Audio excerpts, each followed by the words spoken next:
Ya, buenos días. Estamos empezando entonces la clase 12, que corresponde a electrocardiografía básica 2, ¿ya? Donde vamos a hablar sobre los bloqueos, fundamentalmente, ¿ya? Bloqueos auriculoventriculares y también sobre un síndrome de preexcitación ventricular. ¿Ya? Es una clase didáctica, como en general trato de hacerlas. Y al finalizar la clase vamos a tener un Kahoot que me lo enviaron los estudiantes de ayudantes para repasar también. En realidad está más centrado en el repaso de la primera clase, de la hemodinámica, ¿ya? Así que está bueno tener un repaso de esa clase, ya de hemodinámica, para que no se nos vaya olvidando esa materia. Y respecto de SG, vamos a hacer un Kahoot más grande cuando volvamos del receso, ¿ya? Y ahí se va a incluir la clase pasada y esta clase. Se los cuento para que entiendan cómo va a ser la dinámica de la clase de día. Que va a estar esta clase, pero no va a tener un Kahoot final, ¿ya? Sino que el Kahoot que se va a hacer de 22 preguntas al final va a ser un Kahoot que enviaron los estudiantes y que repasa la clase de hemodinámica, ¿ya? Eso. Muy bien. Entonces estamos admitiendo los últimos. Y vamos, ya. Y ahora partimos con la clase. Ya. Entonces esto corresponde, el contenido va a ser una electrocardiografía básica 2, ¿ya? Y los resultados de aprendizaje, reconocer los bloqueos y disturbios del ritmo cardíaco y de la conducción en el electrocardiograma, ¿ya? Bueno, solamente para repasar, el sistema excitoconductor del corazón es un sistema de fibras musculares que tiene la capacidad de conducir el potencial de acción a una velocidad rápida, ¿ya? Son fibras que fundamentalmente tienen esa capacidad de conducir y que no necesariamente, aunque no excluyentemente tampoco, participan mucho en la contracción, ¿ya? Ellas puede que participen un poquito en la contracción, pero su rol más bien está centrado en la conducción rápida, ¿ya? Y tiene varias partes, como ustedes ya saben. Tiene un nodo sinusal que tiene un potencial de acción que es como una campana, ¿no es cierto? Una campana de Gauss. Lo mismo que el nodo AB.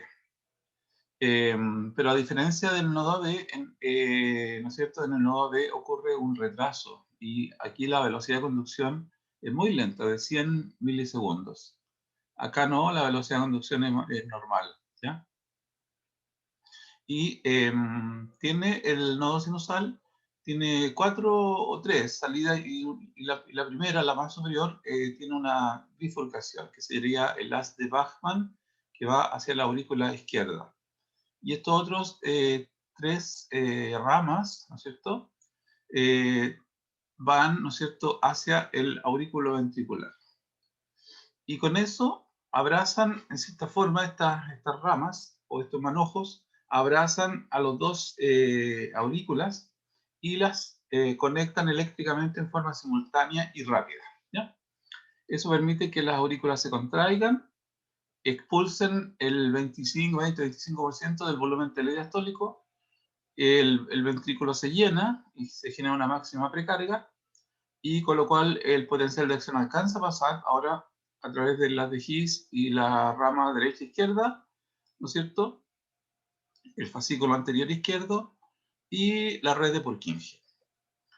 Con eso, la activación del ventrículo es completa.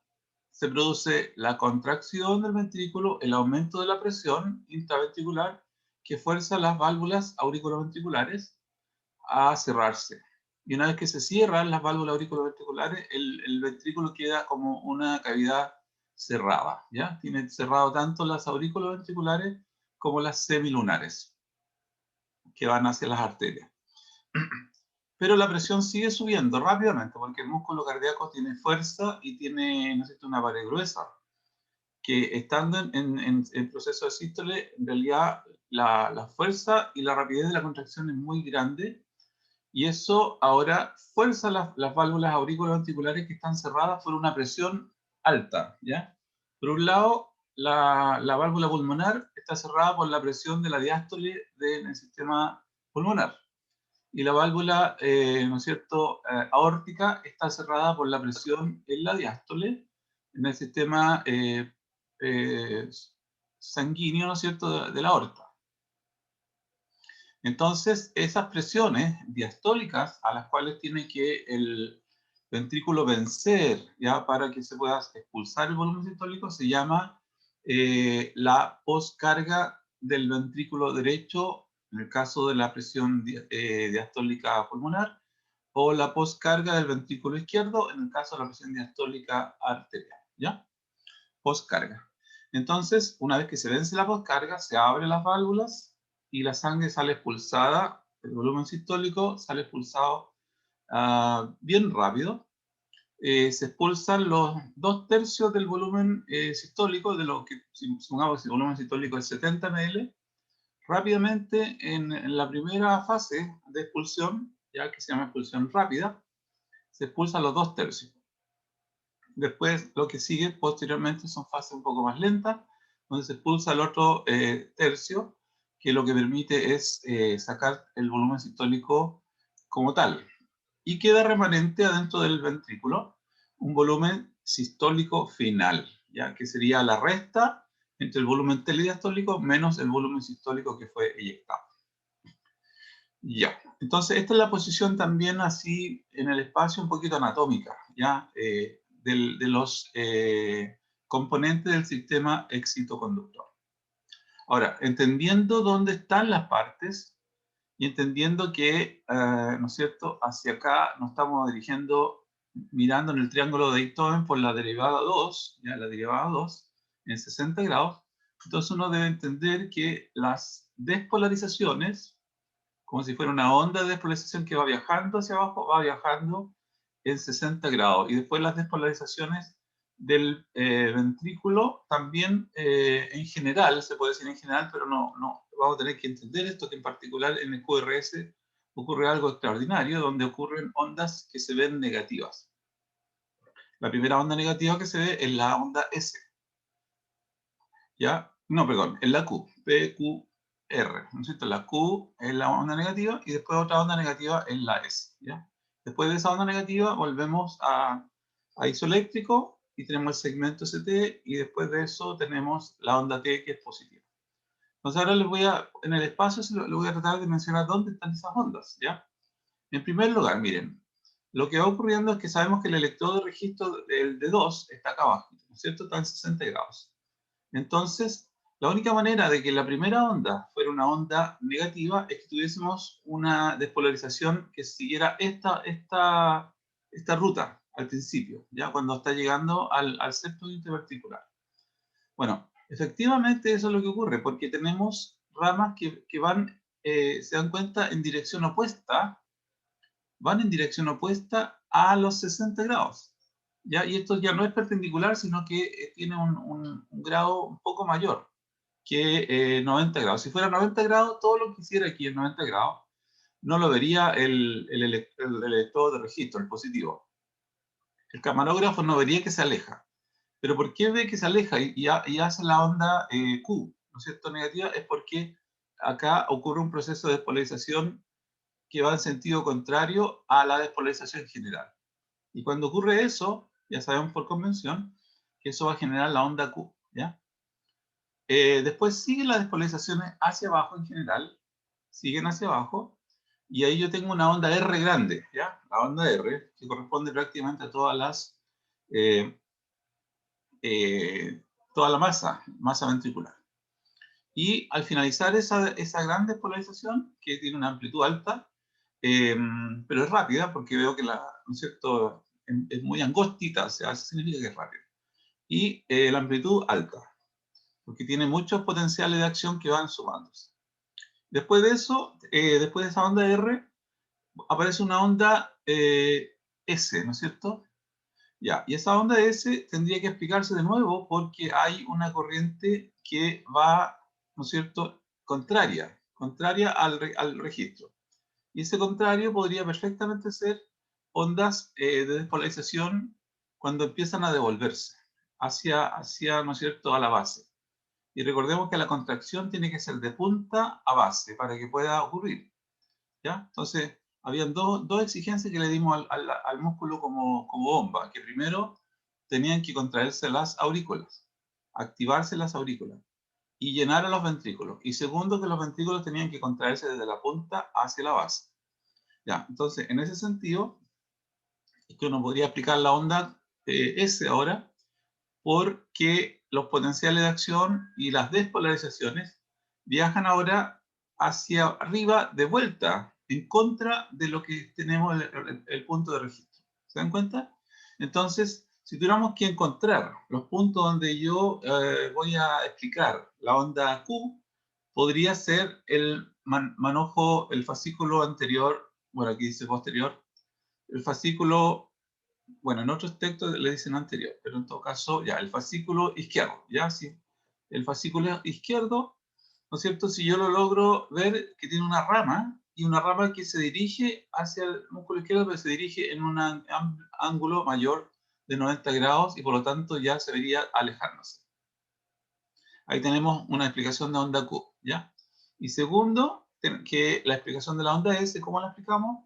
La explicamos porque hay estas, ¿no es cierto?, redes de Purkinje que van conduciendo el potencial de acción y la despolarización, la van organizando la despolarización en forma contraria al registro, al punto de registro, ¿ya? Ahí tenemos explicado entonces la onda Q. La onda R es porque todo viene hacia abajo, bajando, bajando, y la onda es S, ¿no es cierto?, porque se devuelve. ¿Se entiende esto, no es cierto? Sí, profe, por mi parte sí. Ya, muy bien. A ver, voy a subir un poco el volumen, que no escuché mucho. Voy a subir. Ya, ahí sí.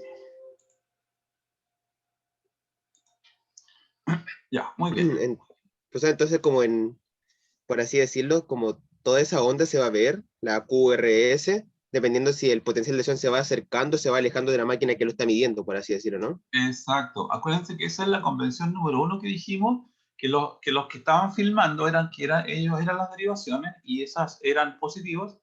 Si la onda de la ola, supongamos una ola de esas que se hacen en los estadios, si la onda de la ola se le acerca al camarógrafo, el camarógrafo va a registrar una onda positiva, subiendo. Después, si la ola se les pasa y la ola sigue de largo en contra y se va alejando, entonces el camarógrafo puede poner hacia abajo, una deflexión hacia abajo, ¿ya? Ahora, si solamente la onda se le acerca a la persona, ya va a tener una onda de personas que se van acercando, él va a registrar positivo. Y cuando la onda ya se detenga, porque va a llegar a donde él vuelve a las líneas eléctricas. Y ahí tengo una campana de Gauss, ¿ya? Esa es la forma. Es siempre el electrodo positivo el que está registrando la despolarización. Y si la onda fuera, él estuviera en términos, el observador estuviera en términos perpendiculares, no vería la onda, ¿ya? No la puede observar. La tiene que observar siempre que tenga la posibilidad de estar relativamente en un ángulo recto o al medio o entre medio de 0 y 90 grados. Si está entre medio de ahí lo puede ver. Si está en 90 grados no lo ve. Si está más ancho de 90 grados hasta 180, ahí sí otra vez lo ve, pero ahí lo vería alejándose, ¿ya? Eso. Gracias. Profe, ¿Sí? ¿y la onda T? Ah, ¿Cómo? qué buena pregunta. Justo me había quedado en el tintero la onda T. Ya. La onda T, ¿cuál es la convención que dijimos? Que cuando las ondas de repolarización se acercan, ¿ya? Si una onda de repolarización se va acercando hacia el electrodo positivo, entonces yo voy a tener un registro hacia abajo, ¿ya? Si la onda, porque es lo contrario, o sea, si la onda de despolarización se aleja, o sea, se acerca al electrodo positivo, voy a tener onda positiva. Si es una onda de repolarización que se acerca al electrodo positivo, voy a tener una deflexión hacia abajo. Pero la onda T es hacia arriba, por lo tanto, ¿qué es lo que me indica eso a mí? indica que las fibras, y yo es un poco intuitivo también, ¿ah? Porque sabemos que empieza la contracción en la punta. Entonces, si empieza la contracción en la punta, ¿dónde ustedes creen que debería, por cosa temporal, simplemente y por lógica, empezar la repolarización? Por la punta también. Por la punta también, porque ahí es donde primero ocurrió la despolarización. Entonces, una vez que se bloquean los canales de sodio dependiente de voltaje, el proceso se va a iniciar ahí. El proceso de repolarización y la fase 3 va a empezar acá en la punta y se va a ir devolviendo. Y ahora, por convención, cuando una onda de repolarización se aleja del electrodo positivo, entonces la onda la deflexión es positiva. ¿Ya? Esa es la explicación. Se dan cuenta que las convenciones sirven y permiten entonces explicar las ondas. Permiten explicar las ondas. La onda S, ¿cómo se explica? Fácilmente, porque la onda S es una onda de despolarización que viaja desde el nodo sinusal hasta aquí, hasta el haz de Higgs. Viaja todo esto. Se demora 60 segundos en todo esto, se demora 100 segundos acá, hasta pasar el haz de Higgs. Y aquí es el periodo de retardo. Entonces siempre es una onda positiva, porque el electrodo está acá. Entonces aparece la despolarización y termina la despolarización. Y yo veo la onda S que sube una campana y vuelve a isoeléctrico. ¿Ya? ¿Ahora sí? Sí, profe, otra preguntita que me quedó. Dígame. ¿Puede haber alguna onda que se pueda ver negativa? O sea, porque todas las que vemos en el electro suben, ¿cierto? En el cuadradito. Pero ¿puede haber alguna onda que sea lo contrario? Sí, claro, Que pues, se... dependiendo del electrodo de registro. Por ejemplo, si tú tienes un ABF, que es un positivo acá arriba, va a tener todas las ondas negativas, ¿sí? Porque el electrodo de registro está en el lado opuesto. También puedes tener ondas negativas dependiendo si tienes un infarto, por ejemplo. Si hay un infarto cardíaco, lo que pasa es que van a aparecer corrientes locales alrededor de la zona infartada. Y esas corrientes locales se van a registrar como despolarizaciones. Y esas despolarizaciones normalmente lo que hacen es generar una onda T invertida y un segmento ST elevado. ¿Ya? Eso. Así que son varias opciones. Tanto la posición del electrodo de registro respecto del proceso, como si hay un proceso patológico, como el infarto. ¿Ya? Ya, gracias, profe. De nada. Ya, ahora vamos a hablar de una cosa que es divertida, ya es fácil de entender. Ya yo no me voy a meter en cosas que yo no entiendo, así que voy a meterme en cosas que sí entiendo y que les pueda ayudar a que ustedes aprendan. ¿Ya? Vamos a hablar de los bloqueos. Como ya sabemos que en el nodo AB se retrasa, ¿ya? Es un punto, es un locus de alteraciones fisiopatológicas. El nodo AB puede alterarse fisiopatológicamente fácilmente.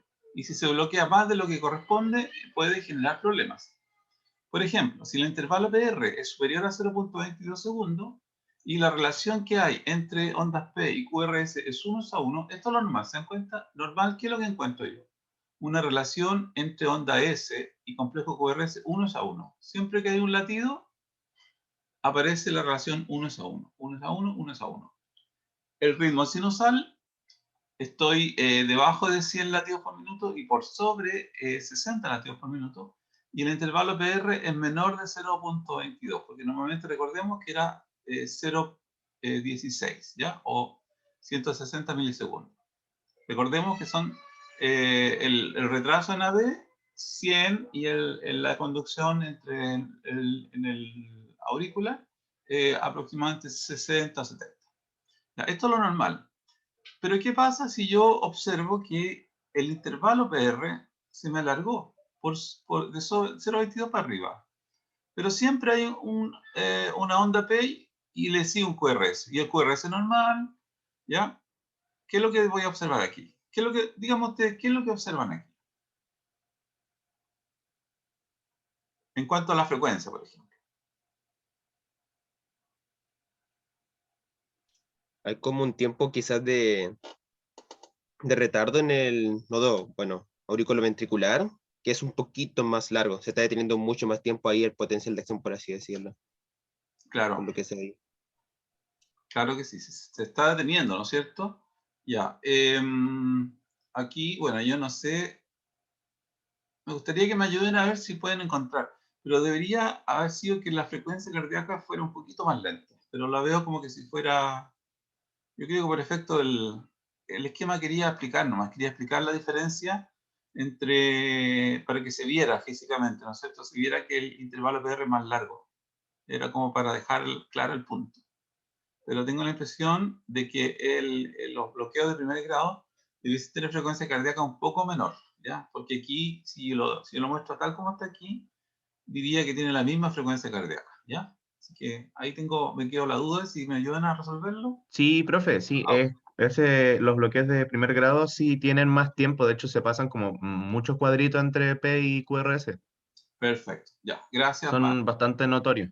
Perfecto, Pero sí, el límite está en 0,2 segundos. ya, Después se pasa de eso y se considera... bloqueo. Genial, muy bien, ya, gracias por el dato.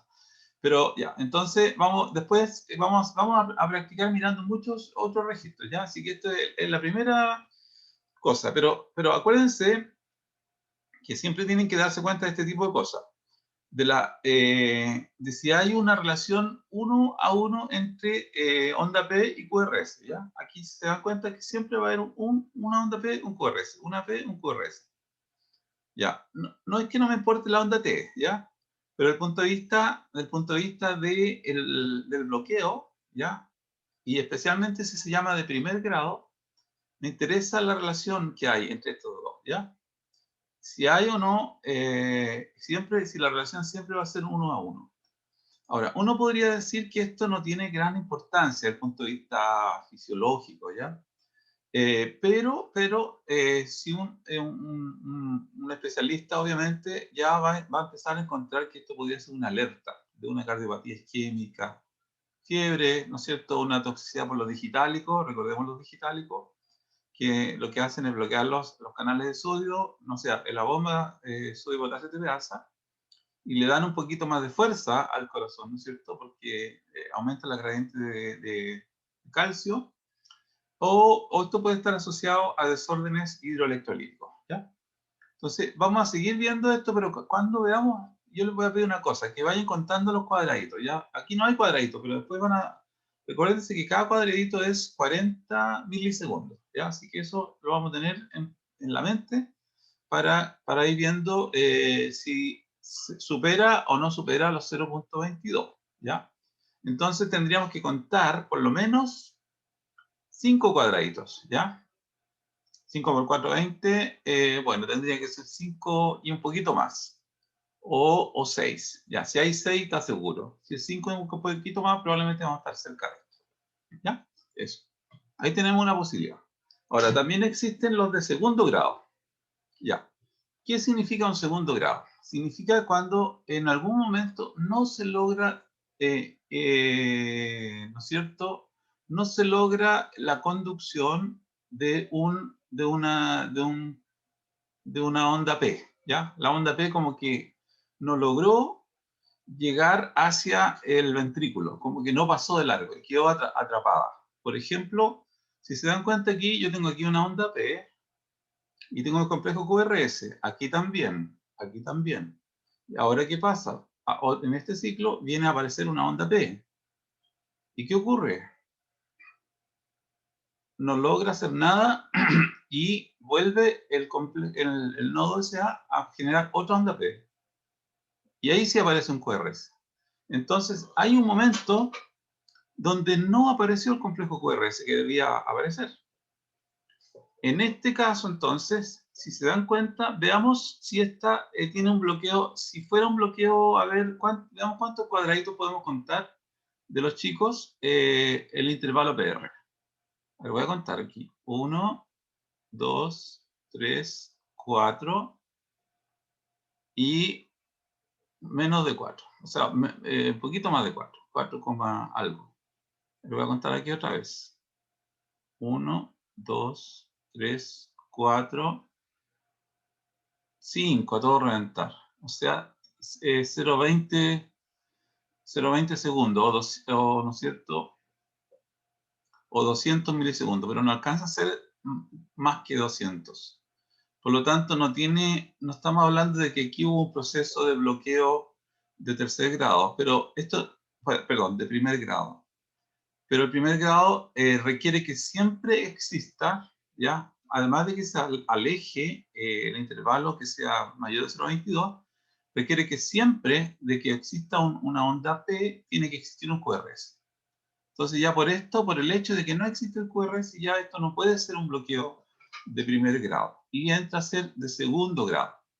Se llama MOVIX tipo 2, este bloqueo que se muestra acá, ¿ya? Ya, entonces se puede decir aquí que si las ondas P se conducen a los estímulos con intervalo PR constante, pero ocasionalmente algún estímulo no se conduce, y obviamente no hay un QRS, entonces el bloqueo auriculoventricular de segundo grado pasa a llamarse MOVIX 2. ¿Ya? Ahora, lo que se requiere es que sea constante el intervalo PR y que ocasionalmente, ¿no es cierto?, una onda P no genere un QRS. A ver, voy a pedirle a alguien que lo diga con sus palabras. También, si mira este esquema, ¿cómo lo describe? A ver, ¿quién lo puede hacer?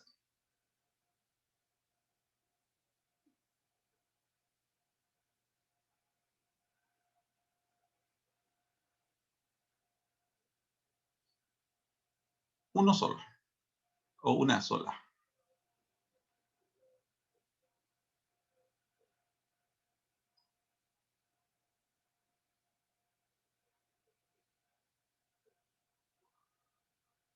¿No se atreven?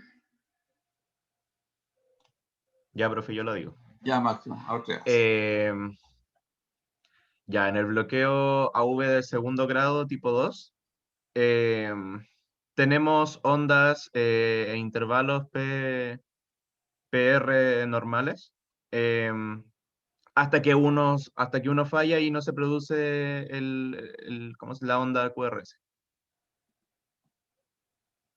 Muy bien. Entonces, cuando Eso es ocasionalmente, resumen. tendríamos como un ciclos cardíacos normales y de repente que estamos todo bien y de repente una onda P no logró conducir y no logró generar el QRS. Pero después siguen tres normales y, en fin. Entonces aquí está ocurriendo este proceso raro de que está todo normal y de repente falla. Y después como que todo se normaliza y después vuelve a fallar, ¿ya? Entonces, esa es una situación bien, bien particular, ¿ya? Pero tiene que ver con que cuando vean esto, ustedes tienen que pensar que hay un problema. ¿Un problema a dónde? En el nodo AB. No logra conducir, ¿ya? No se logra atravesar correctamente y no logra pasar el potencial de acción para que genere un QRS, ¿ya? Entonces aquí hay un problema de bloqueo en el nodo AB, ¿ya? Y los apellidos que lo colocamos tiene que ver con la configuración, cómo está ocurriendo el proceso. Aquí el proceso pareciera que está normal en las ondas que tienen QRS normales, pero de repente uno se da cuenta que lo que no está normal es la onda P. A la onda P le está costando. O sea, cuando hace aquí un QRS le costó. Le costó. Cuando le hace le costó. Y a este que está aquí ya ahí quedó en evidencia que no lo pudo hacer. O sea, es como que están trabajando, yo diría como que están con sobrecarga las aurículas, porque el nodo B le está costando pasar, ¿no es cierto?, su potencial de acción. Ya, este es de segundo grado MOVIX tipo 2. Ahora Vamos a veamos. hacer una pregunta. Lo mismo, Sí, dígame. ¿Por qué razón se generan los bloqueos, tanto el tipo 1 como el tipo 2? ¿Hay alguna hormona, alguna cosa que impida que pase, por decirlo, el potencial de acción? Hay varias razones. Primero que la conducción, ¿no es cierto?, a través del nodo es lenta y por lo tanto cuando un proceso es muy lento, significa que puede estar sujeto a algún tipo de patología o algún tipo de alteración, ¿ya? Por ejemplo, aquí hablamos de que nosotros en general en el mundo nos medicamos mucho, ya tomamos muchas drogas, muchas cosas, ¿ya? Y esto puede aparecer en pacientes que están tomando algunas drogas, ¿ya?, para controlar su presión, algunas drogas para controlar su taquicardia y cosas así, ¿ya? Entonces yo puedo estar tomando drogas y a veces las drogas me pueden estar generando una alteración. En otras ocasiones podría ser que yo hubiese tenido ¿no es cierto? Una isquemia, ¿ya? Suponte tú que tengamos una isquemia, un infarto, y la isquemia lamentablemente llegó cerca del nodo AB. Si fuera así, el nodo AB, que es un lugar donde se conduce muy lentamente el potencial de acción, entonces se demora mucho, entonces ahora puede ser que esa isquemia, esa necrosis que se va generando puede haber afectado un poquito, y eso también puede generar una disminución de su funcionalidad, ¿ya? Entonces son varias posibilidades. Ya, vamos a seguir, ¿ya? Gracias, profesor. Ya. Ahora, cuando se llama MOVIX tipo 1, ya no 2, 1, aquí aparece una cosa bien, bien interesante. Miren bien, y ahora sí que vamos a contar hartos cuadraditos, fíjense. 1, 2, 3, 4, 5, 6. Aquí yo diría, chuta, aquí esto está generando un bloqueo de primer grado, ¿no es cierto? Ya, después vuelvo a contar. Supongamos que cuente de la mitad aquí, pero ya, vamos a contar. 1, 2, 3, 4, 5, 6, 7. ¡Wow! Aumentó un cuadrado respecto de este. A ver, sigamos. 1, 2, 3, 4, 5, 6, 7, 8, si lo sumo con el de allá. O sea, 6, 7, 8. Y ahora este otro, contemos. 1, 2, 3, 4, 5, 6, 7, 8, 9. 9. Y aquí contemos. Uy, ¿qué pasó? Una onda P y otra onda P. ¿Qué pasó? Tampoco se produjo el complejo QRS. Tampoco se produjo el complejo QRS. Pero, ¿qué diferencia tiene este registro, donde siempre es normal o relativamente estable el intervalo PR, con este? ¿Qué le va pasando al intervalo PR en el tiempo? También se va alargando, por así Se decirlo. va alargando. Ya, cuando se va alargando, ¿no es cierto? Una prolongación progresiva del intervalo PR, porque hay cada vez más, aquí en realidad no logra ocultar el nodo AB, ¿no es cierto? No logra ocultar que le cuesta. Aquí le costó 6, aquí le costó 7, aquí le costó 8, aquí le costó 9 y aquí ya no pudo. Entonces, aquí como que en el tipo 1, como que no puede ocultar que le cuesta. Y cada vez le cuesta un poquito más. 40 milisegundos más, 40 milisegundos más. ¿Se dan cuenta? Entonces es un aumento progresivo. Y este es el que se llama bloqueo de segundo grado Wenckebach. ¿Ya? Wenckebach.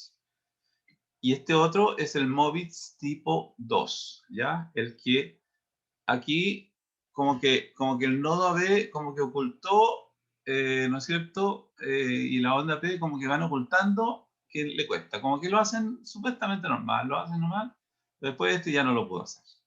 ¿Ya? En cambio, en este otro caso, se ve, o sea, grita, lo dice. Me costó 6, me costó 7, me costó 8, me costó 9, uff, y yo no pude. Y tiene que salir otra onda P, y esta onda P igual le costó, porque si la contamos, 1, 2, 3, 4, 5, 6, 7. Le costó también, ¿no es cierto? Y a la siguiente le va a costar, la siguiente le va a costar, y la otra no va a poder, ¿ya? Ese es un tipo de bloqueo también que va a ocurrir, ¿ya? Eso. Y después viene el bloqueo de segundo grado, que pueden ser 2-1 o 3-1. ¿Ya? ¿Qué significa eso, 2-1? Significa que siempre, por ejemplo, van a haber dos ondas P antes de un complejo QRS. Que hay una onda P, otra onda P, una onda P, otra onda P, una onda P, otra onda P, una onda P y otra onda P. Entonces, aquí tenemos un patrón donde para que el potencial de acción se conduzca por el nodo AB, en realidad tengo que tener siempre el estímulo de dos ondas P. ¿Ya? Entonces la primera vez no funciona, que es esta, y la segunda sí funciona. Y aquí la primera no funciona y esta sí funciona. La primera no funciona, esta sí esta no, y esta sí. Ya, es un bloqueo 2:1. Podría ser que sean 3. Si fueran 3 ondas P antes del complejo QRS, entonces se llamaría 3:1. ¿Ya? Eso. Ya. Y finalmente tenemos un bloqueo de tercer grado. ¿Ya? ¿Qué se le ocurre que sea? El primer grado es que es constante el intervalo PR y de repente no conduce. Ah, pero el primer grado, ojo, no, el primer grado es que el intervalo PR es más de 0.22 y siempre conduce. Ya, ese es el primer grado. Segundo grado, tipo 1, tenemos Wenckebach, donde se va prolongando el intervalo PR hasta que en un momento no conduce. Después, en el móvil tipo 2, tenemos constante el intervalo PR, pero de repente una onda P no condujo. ¿Ya? Eso. Y ahora, en el tercer grado tenemos que nunca conduce. Eso es lo que pasa. La onda P no logra generar un QRS. Entonces, ¿qué vamos a tener aquí? Tenemos un ventrículo generando su propio marcapaso y generando su propio ritmo. Y tenemos las aurículas con su propio marcapaso y su propio ritmo. Entonces tenemos al ventrículo bailando por un lado y a las aurículas bailando por otro lado. ¿Ya? ¿Y cómo lo veo esto? Veo porque el intervalo que hay entre onda P y onda P es constante y tiene su propia ritmicidad, por así decirlo, y el intervalo que hay entre QRS y QRS es también constante y tiene otra frecuencia, ¿ya? Y acá, ¿cómo lo voy a estar viendo? Voy a estar viendo yo que, ¿no es cierto?, la onda P aparece en cualquier parte, ¿ya? Y como que se va, de repente se sobrepone a la onda T, se puede estar al ladito del QRS, puede estar por delante, por detrás, de lo mismo, ¿ya? Entonces, esto de tercer grado, ¿qué significa? Que hay un bloqueo total. Eso es lo que significa. Que no pasa nada, nada de lo que ocurrió en las aurículas logra atravesar el anillo fibroso y llegar a los ventrículos, ¿ya? Entonces, si el estímulo auricular no es conducido, los ritmos no serán, los ritmos ventriculares, o, ¿no es cierto?, los QRS, no serán controlados por los sinusales. Y los ventrículos serían estimulados por un marcapaso ventricular de frecuencia más baja, o que se llama también escape ventricular. Y este tipo de bloqueo puede aparecer en forma transitoria, por ejemplo, en pacientes con infarto, en forma permanente cuando hay degeneración fibrótica de las TGIs o en sus proximidades, ¿ya? Entonces, esta es una situación muy interesante donde el corazón ya está empezando a perder un poquito su función, ¿no es cierto?, de coordinación, o más que un poquito, la pierde, ¿no es cierto?, completamente, la coordinación entre aurículas y ventrículos. ¿Ya? Este es el tercer grado, entonces un bloqueo completo. Ya, ahora vamos a explicar lo que son el ritmo cardíaco y algunas arritmias. Veamos cómo estamos en la hora. Son las 8:40. ¿Quieren hacer un pequeño break? ¿Sí? Yo creo que sí, ¿no es cierto? Bueno, profe. Ya. Entonces volvemos a las 8:50, ¿ya? Eso es lo que vamos a hacer. Voy a ver, para de grabar. Vamos a parar la grabación. Listo, ahí está la camarita. Ya, entonces, el ritmo cardíaco, ¿a qué se refiere? ¿Ya? Se refiere a un poco quién controla, ¿no es cierto? ¿Quién está controlando el ciclo cardíaco, ¿ya? El latido. Si el control es supraventricular o si el control es ventricular, ¿ya? También podemos encontrar, ¿no es cierto?, si en el caso del ritmo, si el ritmo puede ser sinusal, o si puede ser nodal, o si puede ser de la unión, ¿ya? ¿De dónde aparece el ritmo? ¿Ya? Para entender un poco cómo está ocurriendo y si hay alguna alteración, ¿ya? Entonces, el ritmo sinusal, si la despolarización, ya sabemos, comienza en el nodo sinusal. El nodal o de la unión, que está acá, ¿no es cierto?, si estamos cerca del nodo AB. Y el ventricular, si la despolarización comienza en el ventrículo. Entonces, cada una de estas flechas, o sea, perdón, cada uno de estos asteriscos un asterisco que van a indicar dónde está empezando el ritmo cardíaco, ¿ya? En este caso sería una cosa extraña, y el ritmo cardíaco, si tuviéramos una completa separación, ¿no es cierto?, eléctrica entre aurícula y ventrículo, tendría un bloqueo de tercer grado, y tendríamos un ritmo propio de las aurículas y un ritmo propio de los ventrículos, ¿ya? Ahora, otra cosa que es súper relevante es que cuando el ritmo es supraventricular, ¿ya? Es decir, el que controla el ritmo del corazón está en las aurículas, entonces la configuración espacial del QRS va a seguir la misma norma. La despolarización va a ocurrir a través de las de His, las ramas derecha e izquierda, y el fascículo izquierdo, ¿no es cierto?, va a seguir de la misma manera, que es normal. Por lo tanto, el QRS va a ser angostito, va a ser menos de 3 cuadraditos chicos, ¿ya? Que lo que eso, acuérdense que cada cuadradito es 40 milisegundos, entonces va a ser menor a 0,12 segundos o 120 milisegundos, ¿ya? Eso es un QRS correcto. Pero si el QRS es ancho, es mayor de 3 cuadraditos chicos, ese QRS ancho siempre, o en general, diría más que siempre en general, estaría indicando que la configuración que logró seguir o el ritmo no es un ritmo necesariamente supraventricular, ¿ya? Podría ser un ritmo que está alterado y la configuración hace que entonces el complejo QRS se ensanche un poquito, ¿ya? Sobre los 3 cuadraditos, sobre los 120 milisegundos. Ahora, los ritmos anormales pueden generarse en las aurículas también, o en los ventrículos, o en la unión, ¿ya?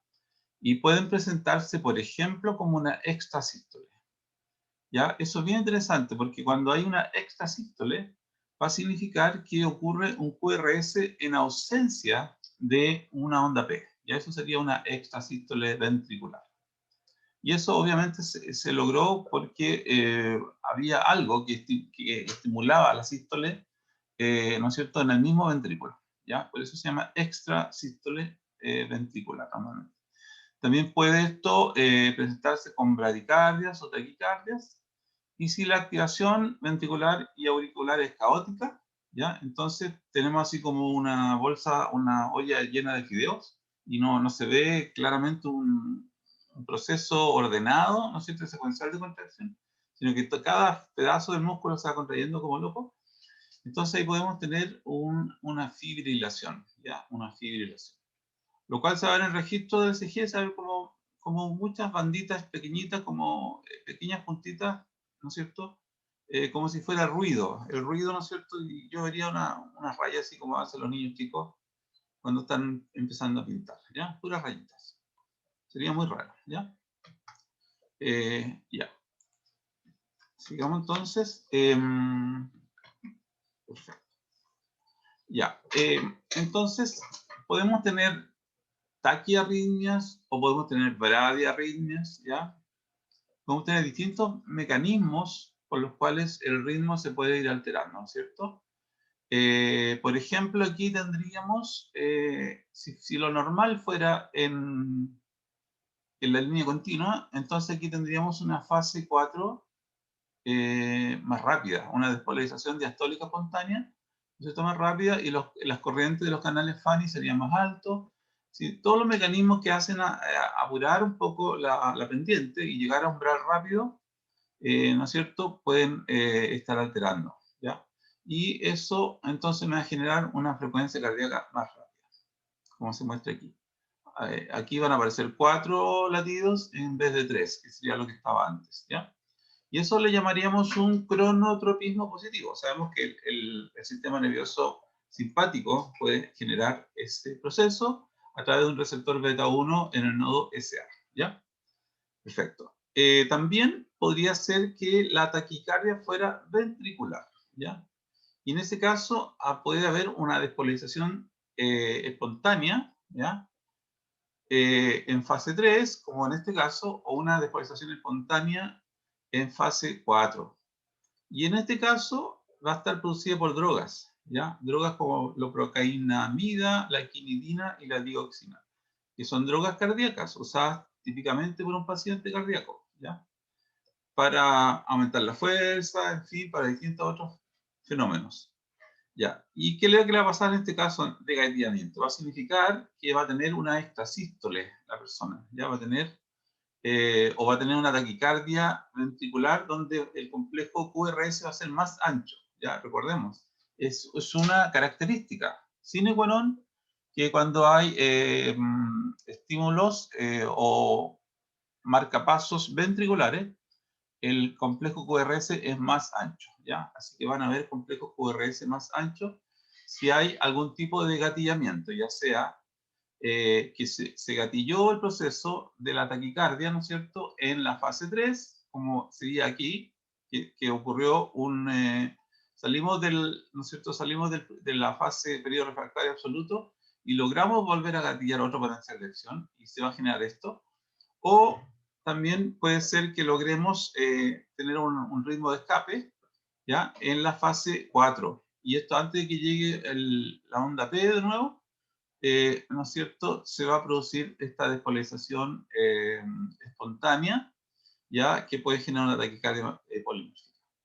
Y tercera posibilidad es un circuito de reentrada. Y esto es el famoso circuito de reentrada del síndrome de Wolff-Parkinson-White.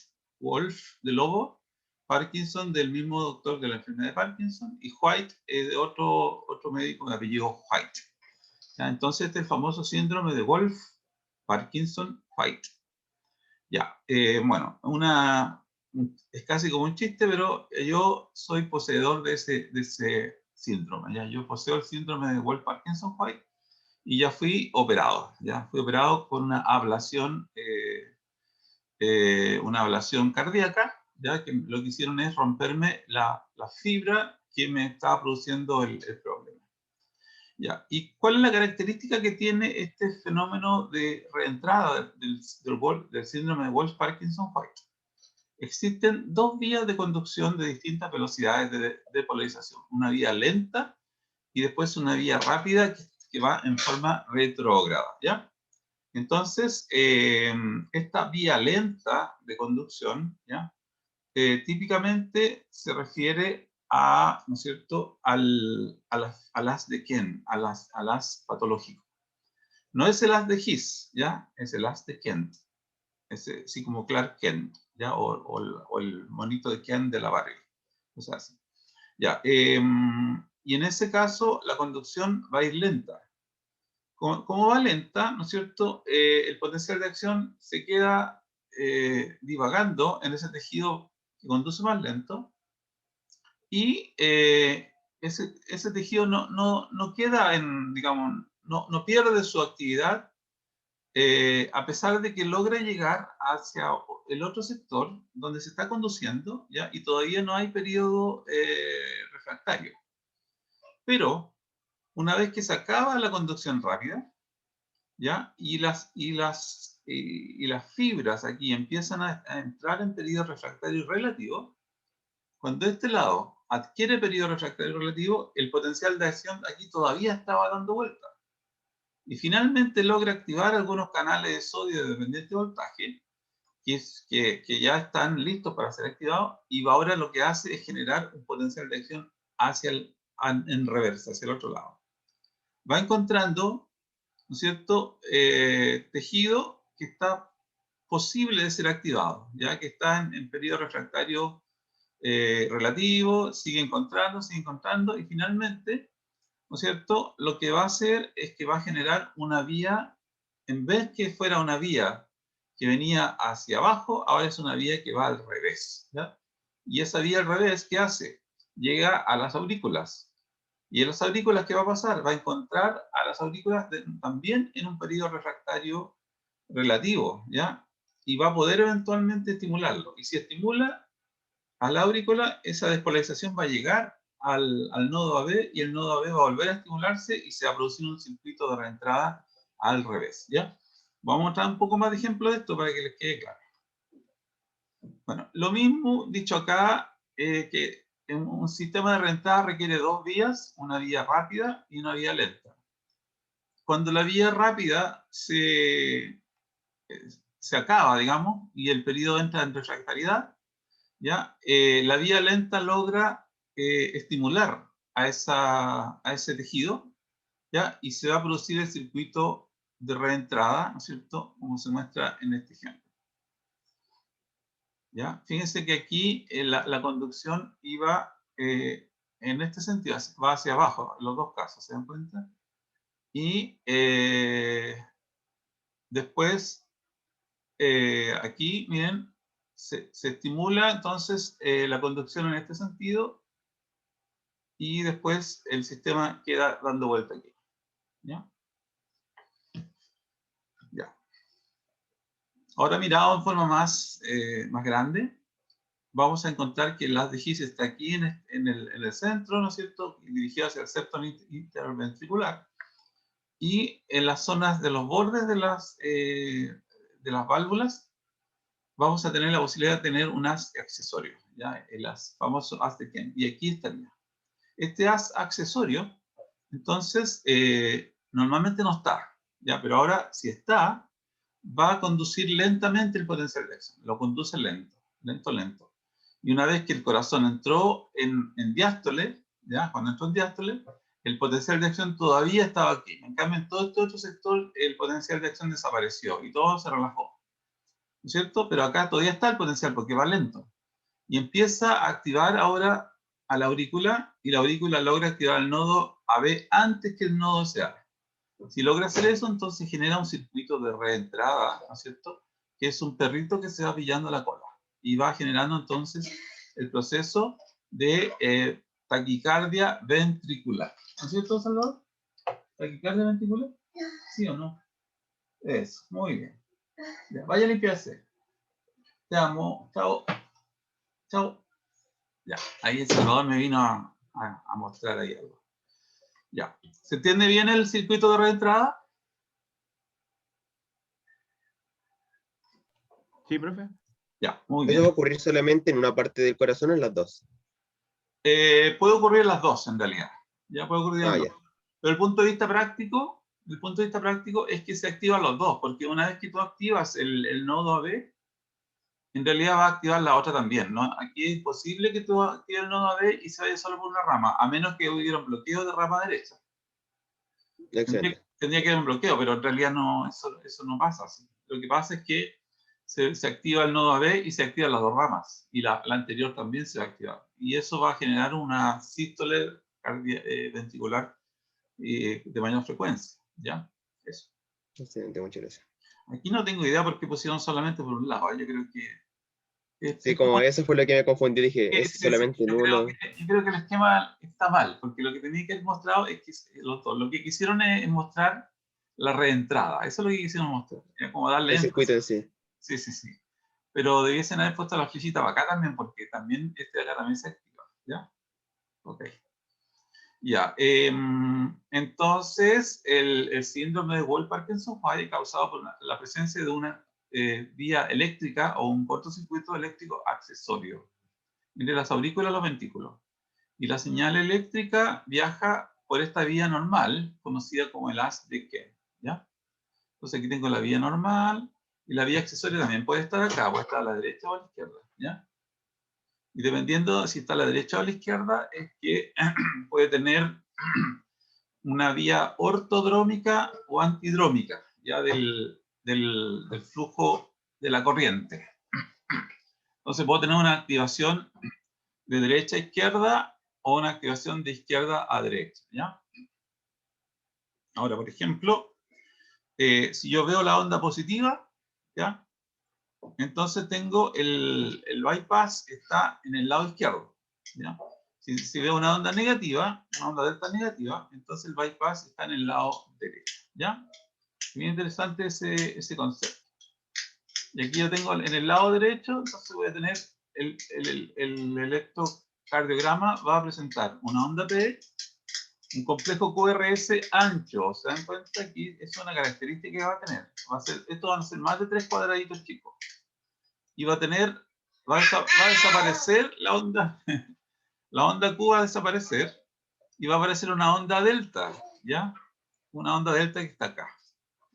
Ahora, si fuera en el lado derecho, como está acá, entonces tendríamos una onda delta negativa y un complejo QRS negativo, ¿ya? Eso. Ahora, otra cosa interesante que muestra este ejemplo es que la onda T se va a invertir, ¿ya? A ausentar en el caso de que el haz de Ken esté en el lado izquierdo, ¿ya? Muy bien. Y entonces aquí vamos a ver si la conducción, dependiendo de cómo se produce el fenómeno, se produce, ¿no es cierto?, un fenómeno con las ondas delta y los complejos QRS alto, entonces puedo tener un complejo antihidrómico. Y si, ¿no es cierto?, si el proceso ocurre en el sentido, ¿no es cierto?, de la aguja del reloj, ¿ya? Horario, en sentido horario, voy a tener entonces una onda, un complejo QRS negativo y ondas delta negativas, ¿no? Eso se va a llamar ortodrómico, ¿ya? ¿Por qué ortodrómico? Porque en realidad orto tiene que ver con que va en la misma dirección, ¿ya? Normalmente ocurre el proceso. O sea, va del nodo a B, viaja el potencial de acción de aurícula a ventrículo. Y después se mete por el haz de Ken y lo activa de esa forma. ¿Y antidrómico qué significaría? Significaría que el ventrículo es el que está activando a la aurícula y pasa por el haz de Ken del lado derecho, ¿ya? Ya. Y como se dan cuenta, esto afecta mucho la amplitud del complejo QRS, ¿ya? Porque aquí es como que si el ventrículo es el que activa, porque va al revés, ¿no es cierto? Entonces el complejo QRS queda mucho más ancho. Y aquí es como que la aurícula lo activara también, ¿ah? Lo activa, entonces el complejo QRS se hace más angostito. O sea, y como resumen, entonces, ¿qué tendríamos de un paciente con el síndrome de Wolff-Parkinson-White? Tenemos intervalos PR cortos, menos de 120 milisegundos, una onda delta, que, ¿no es cierto?, es un inicio que no queda tan claro, es un inicio así angular del complejo QRS, no es una línea directa, ¿no es cierto?, línea limpia del complejo QRS, sino que es una onda con una pendiente, ¿ya? Y se le conoce como la onda delta. También los complejos QRS son de 3 o más cuadraditos pequeños, ¿no es cierto? Mayor de 120 milisegundos, son anchos, y el complejo, el intervalo ST y la onda T, generalmente van en direcciones opuestas a la mayor onda delta. Si la onda delta es positiva, entonces el complejo, la onda T, va invertida.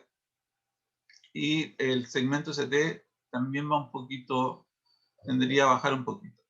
Ahora, si la onda delta es negativa, entonces la onda T sería positiva. Ya, y aquí hay un registro, ¿no es cierto?, del síndrome, en fin, ya está absolutamente normal. Ya. Y acá es como se hace la ablación. Ya se mete un catéter por la femoral, se asciende, se lleva a la cava inferior, se mete por la aurícula izquierda y de la aurícula izquierda se atraviesa el foramen, ¿no es cierto?, oval, y se llega hacia el borde de la aurícula izquierda, ¿ya? Entonces, de la aurícula derecha se atraviesa el tabique entre las dos aurículas y se llega a la aurícula izquierda y se colocan radiofrecuencias, ¿ya? Estas radiofrecuencias lo que hacen es ir quemando el corazón. Entonces son calor en radiofrecuencia que van quemando, quemando, quemando y van ellos monitorizando, ¿cierto?, la respuesta del corazón a un estímulo de taquicardia. Entonces van estimulando el corazón, queman, estimulan, queman, estimulan. Si de repente después de quemar el estímulo que le dieron no genera una reentrada, entonces ya saben que quemaron en el lugar adecuado. Esto es ensayo y error. ¿Ya? Así me hicieron una operación a mí, esto fue en Estados Unidos. ¿Ya? Yo estaba haciendo mi postdoctorado y a los meses de empezar, me ocurrió un momento de reentrada ventricular. ¿Ya? Y fui a parar después de 5 o 6 horas de una taquicardia cerca de 200 latidos por minuto. Ya estaba en un pabellón filmando los papeles para que me operaran. Esto fue en la mañana, yo llegué a partir de la mañana, a las 8 de la mañana me subí al bus, que le llaman el Chato, para irme desde mi casa a la universidad. Estaba en la Universidad de Johns Hopkins y llegué con taquicardia, ya porque tuve que correr un poquito, una calle ancha, y tuve que correr un poquito para salvar mi vida, digamos. Los vehículos se venían todos encima y yo ahí corriendo, y yo no corro nunca. Bueno, y yo dije, se me aceleró porque me asusté, pensé. Llegué al laboratorio, traté de calmarme, me hice un tecito, traté de calmarme, me senté, traté de calmarme, no pasó nada. Después de una hora de estar en el laboratorio, me fui al hospital, a la emergencia, me atendieron, me trataron de calmar, me hicieron todas las técnicas para que aumentara el parasimpático, ¿no es cierto? En fin, y nada bajaba la frecuencia. Y de ahí del hospital me mandaron a cardiología, me vieron los cardiólogos, me dijeron que tenía el síndrome de Wolff-Parkinson-White y que estaba en una crisis y que si yo aceptaba que me operaran.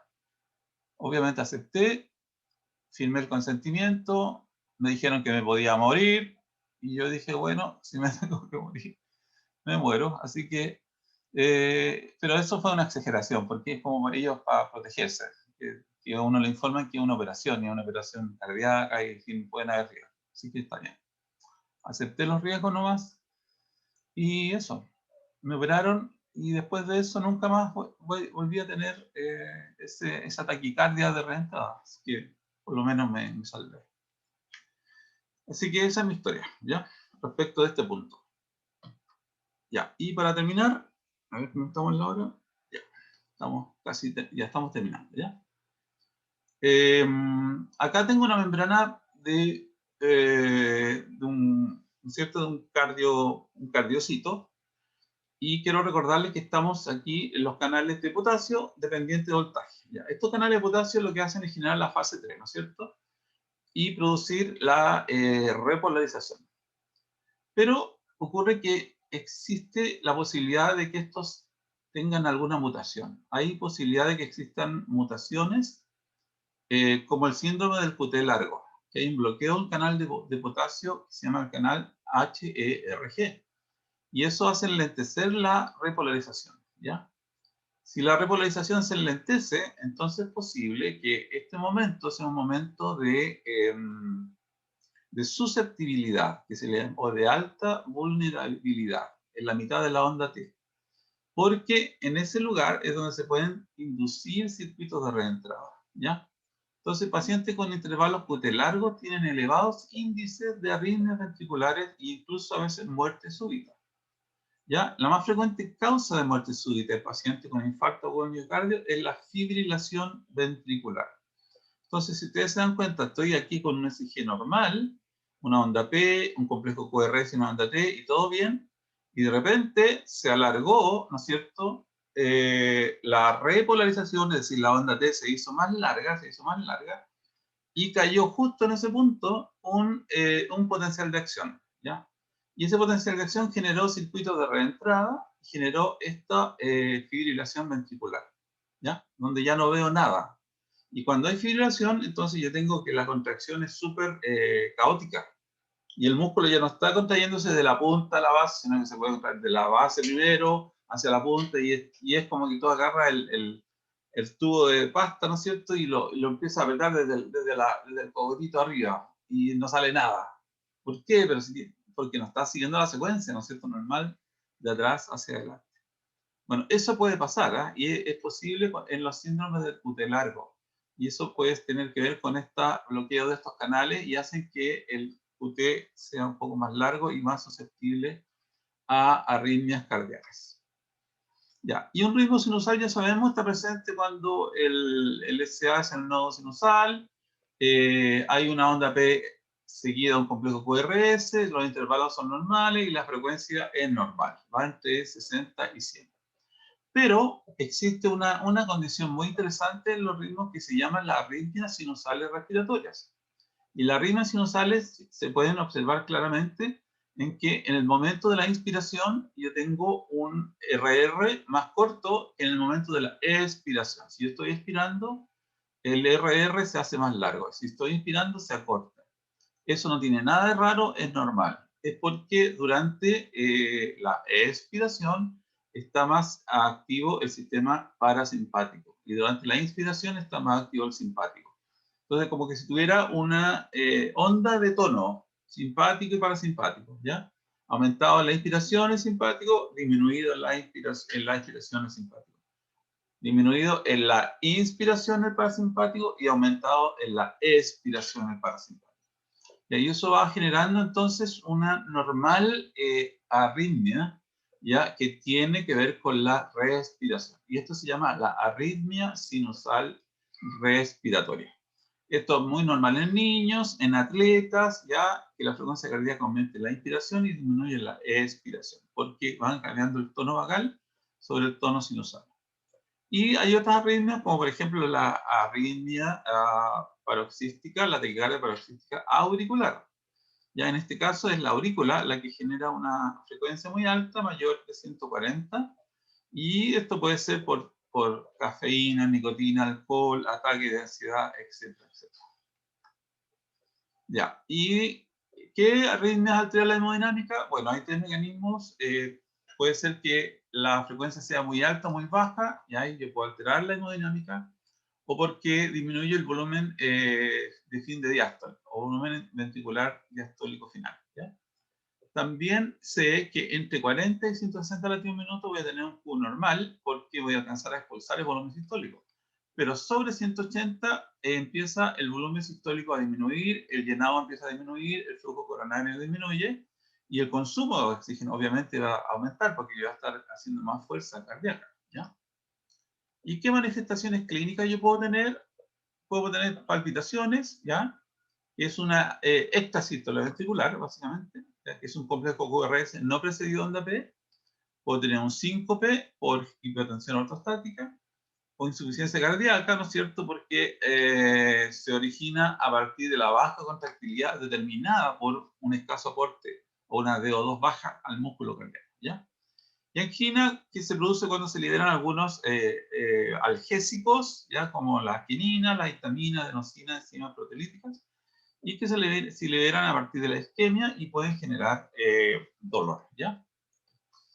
Y finalmente, para cerrar, les muestro esta tabla, que es una tabla muy completa, pero también muy complicada.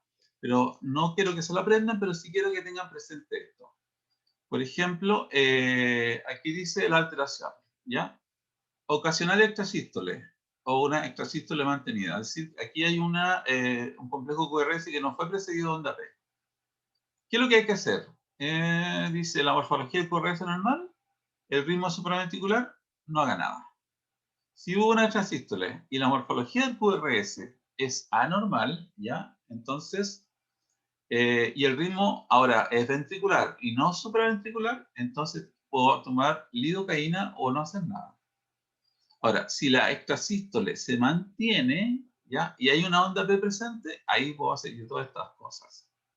Dependiendo cómo está la relación entre las ondas P, el ritmo es regular, si la morfología es normal, si la frecuencia es normal, ahí es lo que yo puedo hacer.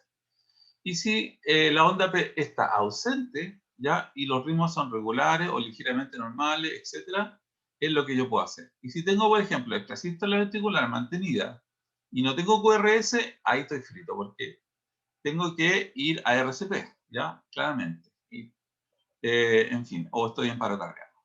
Entonces, son muchas, muchas, muchas las posibilidades. Yo les pido que lo chequeen, ¿no es cierto? Eso lo tengan presente. Y eso lo vamos a poder ir usando en algunos casos que corresponda más adelante. Ya, eso. Entonces, nos quedan algunos minutos poco, sí. Después de esta clase, ¿qué es lo que tienen? Histología. ¿A qué hora empieza? 9:40. 9:40. Ya. ¿Quieren hacer el Kahoot que mandaron los estudiantes o lo hacemos en otro momento?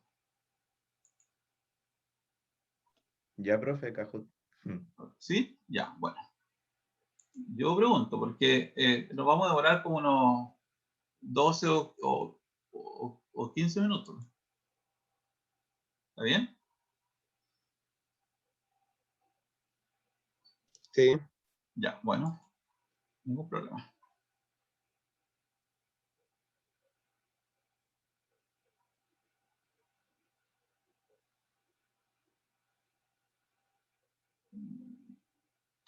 Creo que me lo mandaron por compartido. ¿Dónde está?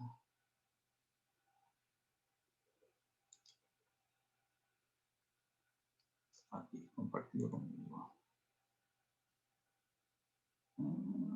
No, voy a tener que abrir el correo electrónico porque ya lo tenemos listo, ¿no es cierto?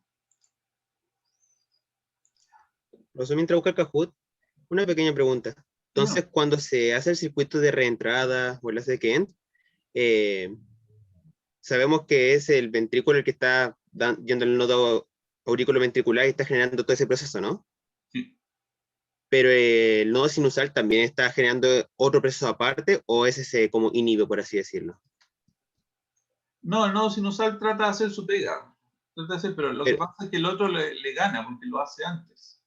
entonces el nodo sinusal prácticamente no genera su proceso normal, porque el otro ya le está ganando constantemente. Sí, el otro está ganando constantemente. Ese es el problema que tiene.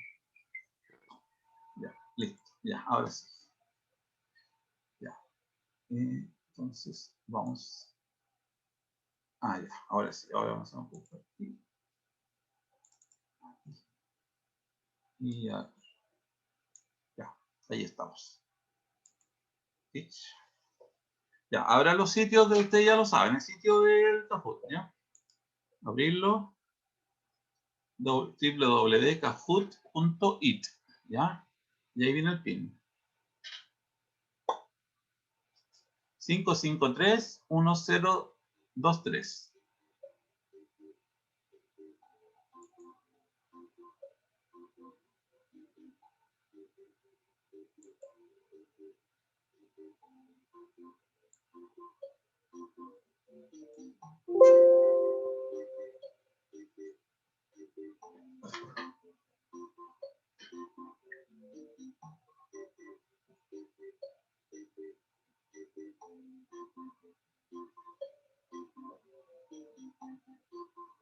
Pucha, a mí me gustaría que hoy día una Constanza, una de las dos o de las tres Constanzas, quede en el primer lugar. Sería bueno eso.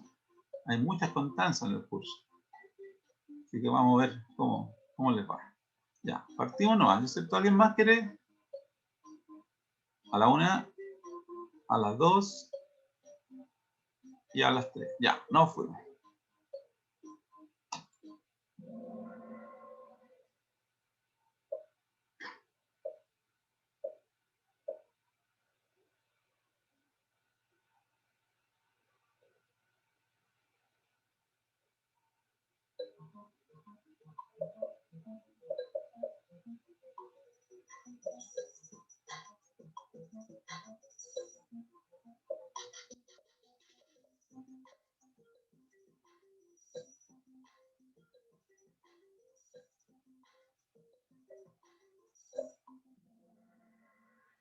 Verdadero, ¿no es cierto? La velocidad de flujo es máxima en el centro y mínima en la pared. Muy bien. Pero, profe, ¿es nula? Sí, sí, sí, sí. En la pared no hay nada. Ya. Por eso que hay cizallamiento máximo. Acuérdate del cizallamiento máximo. Es cuando una capa no tiene nada de velocidad y la otra tenga, aunque tenga un poquito, tiene. Y eso genera ese roce. ¿Ya? Así que Ya, profe, nula. gracias. Nula es correcto. Sí. Ya tenemos una constanza, tenemos las dos constanzas arriba. Ya constanzas, manténganse arriba.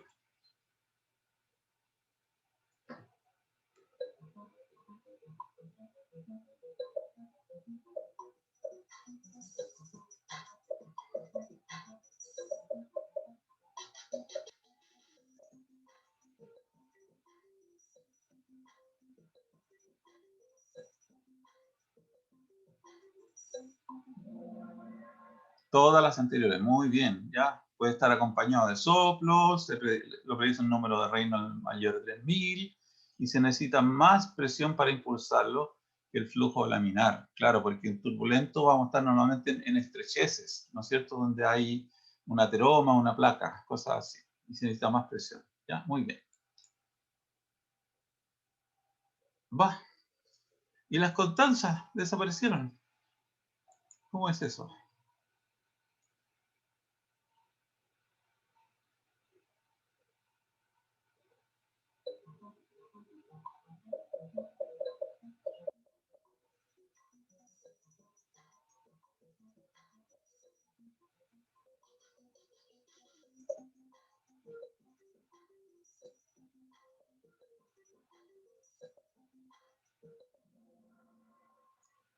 Claro que sí, ¿no es cierto? La velocidad de sangre en la arteriola va más rápido que en la aorta. Eso, claro, no es así, porque la velocidad va disminuyendo. Sabemos que va disminuyendo porque el área seccional cruzada va aumentando, ¿ya? Si fuera 1 a 1, sí, pero como va aumentando, no puede ocurrir lo que dice, es falso. Bien, muy bien. Ahí la Carla va en primer lugar. Sigamos.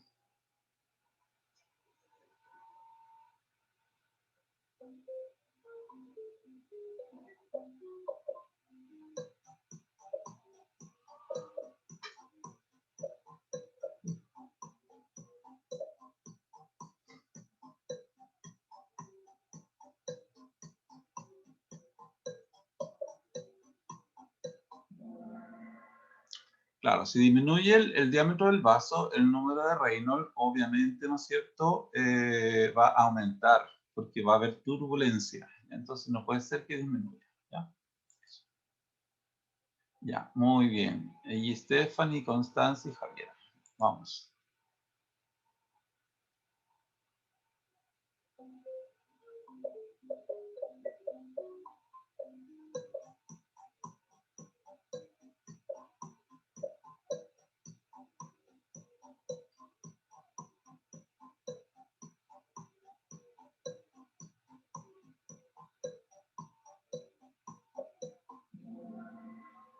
Claro, la capacitancia de las venas es mayor que las arterias, por lo tanto es falsa la afirmación, ¿cierto? Ya, muy bien. Y Constanza volvió al primer lugar. Y Javier y Carla, vamos.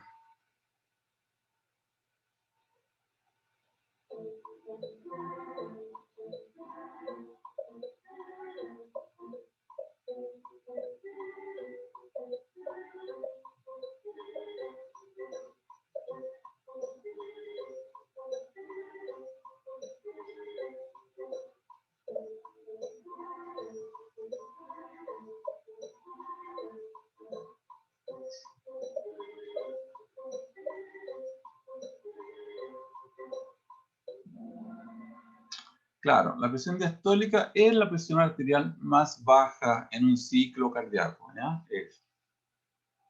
Veamos. Y la Constanza, mire, tiene una racha ahí muy importante.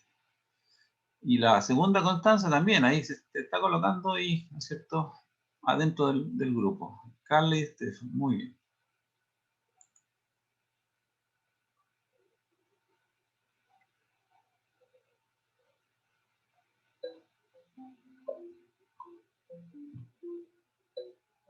Tomen su tiempo, aquí hay harto tiempo para leer, ¿ya?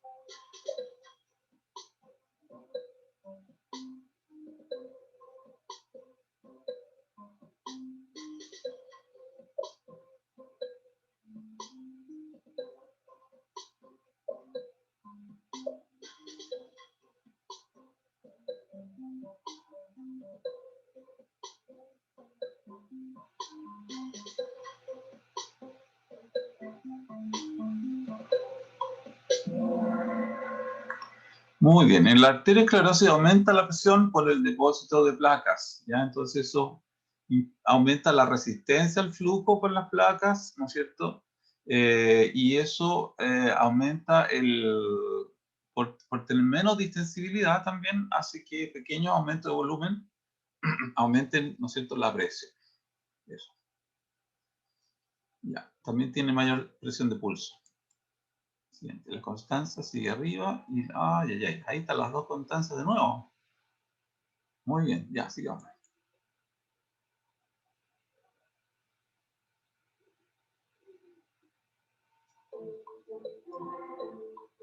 Lo incorrecto, acuérdense.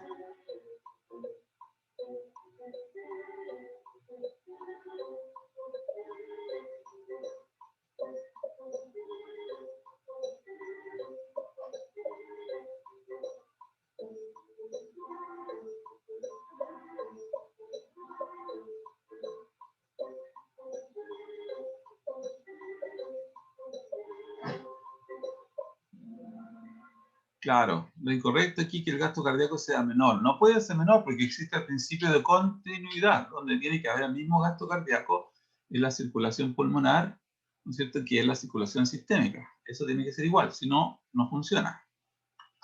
Ya, veamos cómo le fue. Constanza sigue arriba, Carla y Estefan. Y Constanza, ¿no es cierto?, la segunda Constanza no se ha salido del poder, así que estamos bien. Vamos.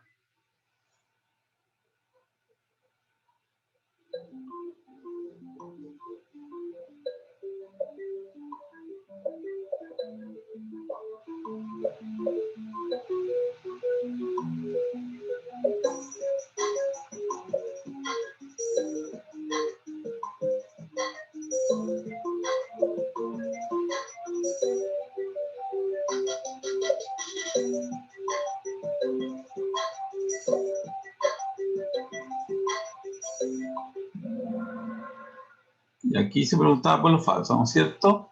Es falso que la presión en las arterias durante la relajación ventricular sea la presión sistólica. No puede ser durante la relajación, tiene que ser durante, ¿no es cierto?, la contracción máxima. Y aquí, si fuera relajación, tendría que ser diastólica, ¿no es cierto? Eso. Así que es falso. La constanza, ya, muy bien. Sigue adelante.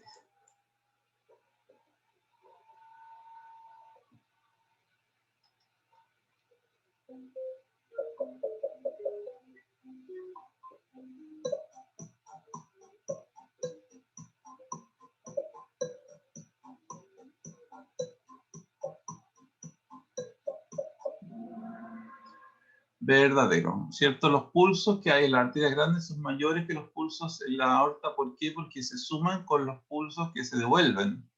Recordemos que los pulsos son ondas mecánicas que se mueven por las paredes de los vasos.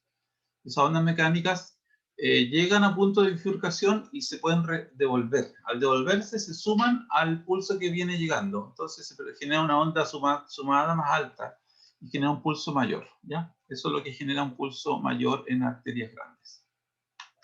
Ya, la siguiente.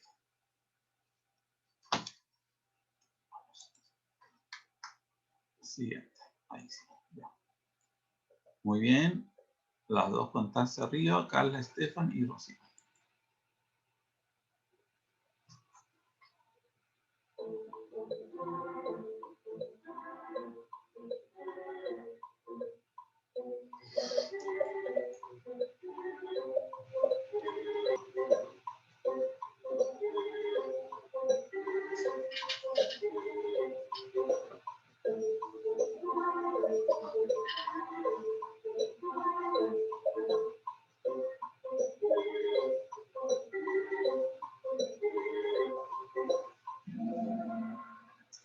Ya, lo correcto aquí. La arteria está en alta presión y tiene un pequeño volumen sanguíneo, el 11%. Entonces el resto ya estaba mal, ¿cierto? Muy bien. Constanza sigue arriba, Carla y Constanza en tercer lugar. Perfecto. Vamos. Con respecto a los capilares, señalen lo incorrecto. Lo incorrecto.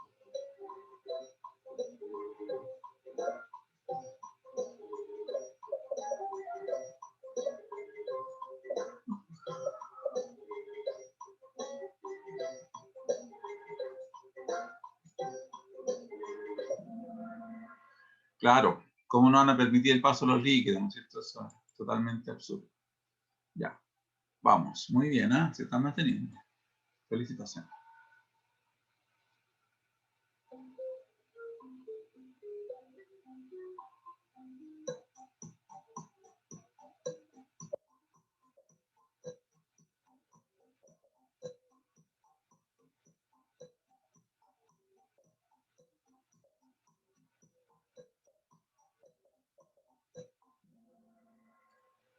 Ya, correcto. El ventrículo izquierdo, ¿no es cierto?, está relacionado con la válvula aórtica, ¿ya? Los demás relaciones tienen siempre algún tipo de error. Muy bien. Y Carla pasa en primer lugar y las dos Constanza, y mira, el segundo y tercero. Muy bien. Eso habla bien de ella, ¿no es cierto? Y sigue Estefan y Javier.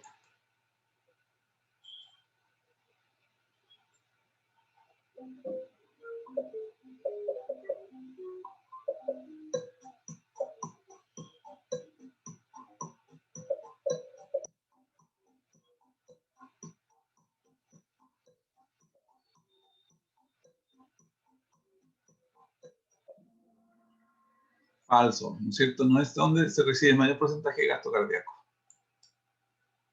Bien, Carla se mantiene, la Constanza se mantiene. Sigamos.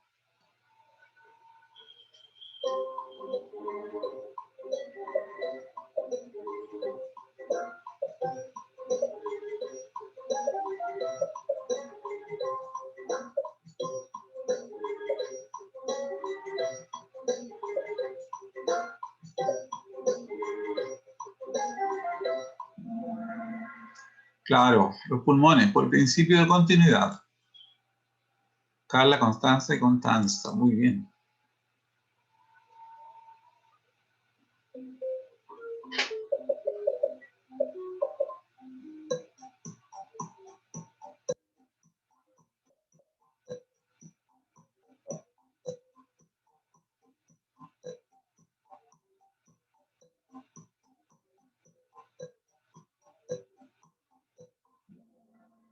Correcto, son unidireccionales. Si no, la sangre no podría seguir correctamente, ¿no es cierto?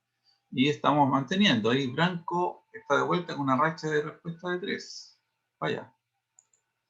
Veamos.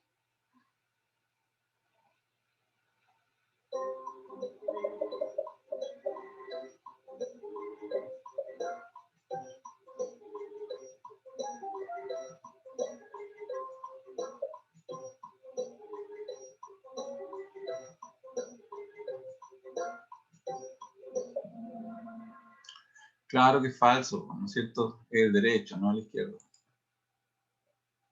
Se mantiene, bien. Sigamos.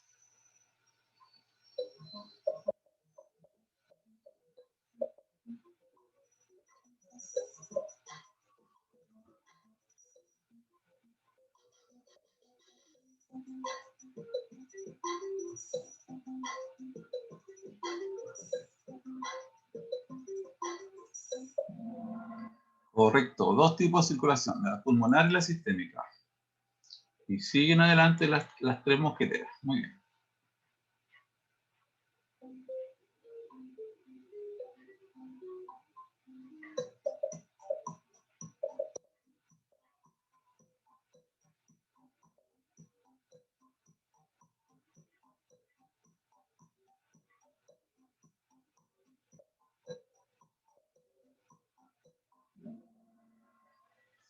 Claro que sí, que son iguales, ¿no es cierto? Porque están en estado de equilibrio. Carla, Constanza, Constanza. Muy bien. Carla tiene una racha más alta de 15 respuestas. ¡Wow! Sigamos. Ya nos quedan dos nomás.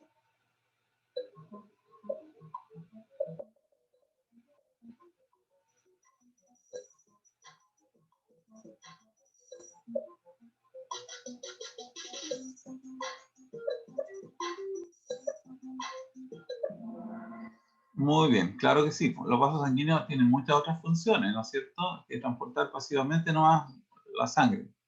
Pueden también transportar, mover los nutrientes, ¿no es cierto? Pueden hacer transporte por la membrana, pueden generar, ¿no es cierto?, participa en la termorregulación, en fin, una serie de otras cosas. Ya, vamos. Carla, Constanza, Javiera y Estefan. Y Rocío está de vuelta en una racha de 3 respuestas. Ya, vamos. Nos quedan 2.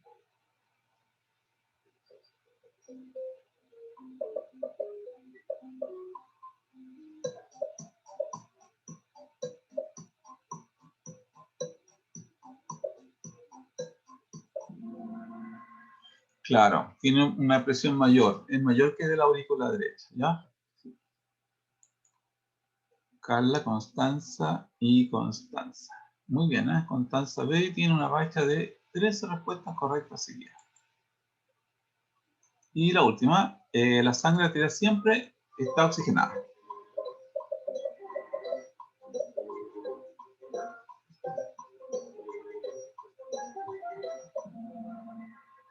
Falso, ¿no es cierto? Porque tenemos la arteria pulmonar, que no está oxigenada. Ya, veamos quién ganó. ¡Tarán! Carla y las 2 Constanzas. Muy bien, les felicito. Y a Carla también, ya, súper bien. Así que saquen una foto de eso para que recuerden que así tienen que estar siempre. Ya, tratar de ganar, ganar, ganar. Pero todos pueden ganar, ya, esa es la gracia. También, además, los estimulo aquí también a hacer lo mismo. Ya, voy a dejar de grabar y los dejo libres porque sé que tienen que irse a la otra clase. ¿Ya? Así que un gusto de verlos y suerte en todo, ¿ya? Chao, chicos. Nos vemos. Chao, Chao, profe. profe, gracias. Descansen. Chao, profe, gracias. Semana, Chao, profe. ya, mucho. Chao, profe. Gracias. Chao, profesor, cuídese. Igual. Chao, chao.